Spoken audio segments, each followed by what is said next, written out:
Essa ausência de liderança, essa queda da participação na indústria, também não pode ser reflexo dessas décadas de taxas de juros tão altas?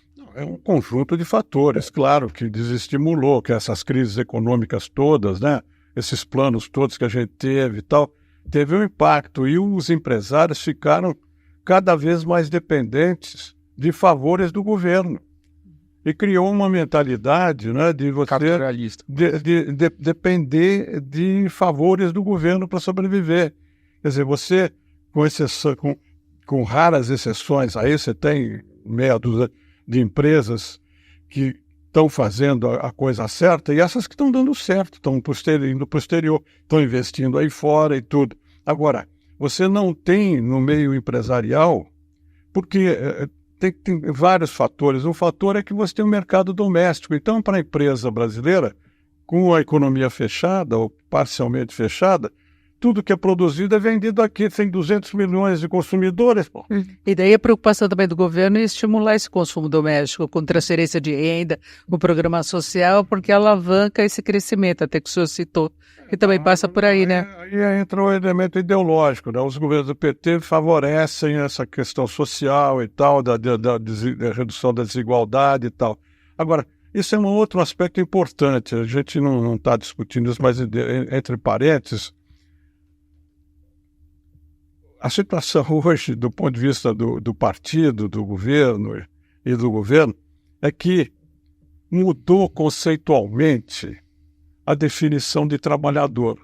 O PT é o Partido dos Trabalhadores, só que não existe mais trabalhador no sentido do século passado. Do conflito capital-trabalho, quando ele foi criado. Não existe mais. Você teve 12 milhões de desempregados aqui no Brasil, você não teve nenhum levante social, nem coisa nenhuma. Agora você tem 7, diminuiu 5 milhões em 4, 5 anos. Por quê? Porque as pessoas de menor capacidade de renda se reinventaram, se tornaram pequenos empreendedores e sobrevivem. Então, hoje a crise política que nós temos aqui, dos partidos e tudo, é que os partidos não representam mais nada. Inclusive o Partido dos Trabalhadores, que representava a classe trabalhadora, não representa porque a classe trabalhadora desapareceu. Estou exagerando, né? Mas desapareceu. Mas o que é, por exemplo, a representatividade de sindicatos, que era uma coisa que sempre o partido dependeu. Não quer ser sindicalizado, exatamente. Porque os sindicatos também não representam os interesses. Também se politizaram. Mudaram os interesses das pessoas que trabalham, não dos trabalhadores, das pessoas que trabalham. São outros, entendeu? Um sintoma desse fenômeno que o senhor está colocando pode ser percebido pelo seguinte: o senhor comentou, o Brasil cresceu 3%, o ano passado vai crescer algo um pouco abaixo disso, é um desempenho historicamente, está longe de ser ruim, inflação está caindo, e quando você olha historicamente esse nível de crescimento com essa inflação baixa, você teria no passado níveis de aprovação do governo de plantão muito mais alto do que a gente está vendo hoje. O que isso revela? Revela essa mudança na forma como a sociedade entende o papel do governo. Ela aprendeu, é o que o senhor falou, quase que se virar sozinho. Não, eu acho que há um desconexo do discurso político, da representatividade, que está fazendo com que o eleitor e o cidadão ele se sinta... Tem uma palavra em inglês para isso que fala muito sobre lá fora. Disfranchised. Ele não olha o partido como algo que representa os seus interesses. Isso reflete na população. Os interesses hoje da população em geral são segurança, educação, corrupção. Não é mais a questão do salário, a questão da relação patrão-empregado, não é outra coisa. E a população percebe que o governo não está se dando conta dos interesses que eles têm. Sobretudo agora, o principal é a violência.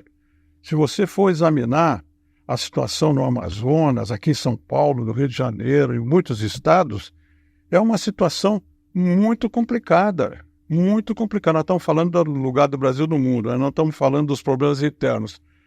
As prioridades internas também é outro aspecto que nós não estamos discutindo aqui. Elas também não estão sendo atendidas e a população está se dando conta disso. Embaixador, com esse empobrecimento que nós temos do cenário político, com os partidos muito focados, por exemplo, em receber emendas, em receber vantagens financeiras, com a falta de lideranças na sociedade para discutir Brasil do futuro, tendo espaço de fato, falta de lideranças na indústria, definição de vocações do país além do agro. Se houver algum futuro, qual o cenário que a gente pode imaginar? E nesse contexto global, o senhor, voltando à questão do livro, o Brasil voltou, o interesse nacional ao lugar do país no mundo. Com esses problemas que nós temos no Brasil e esse contexto global que é diferente também que a gente estava falando, como é que fica a situação? O que a gente pode esperar?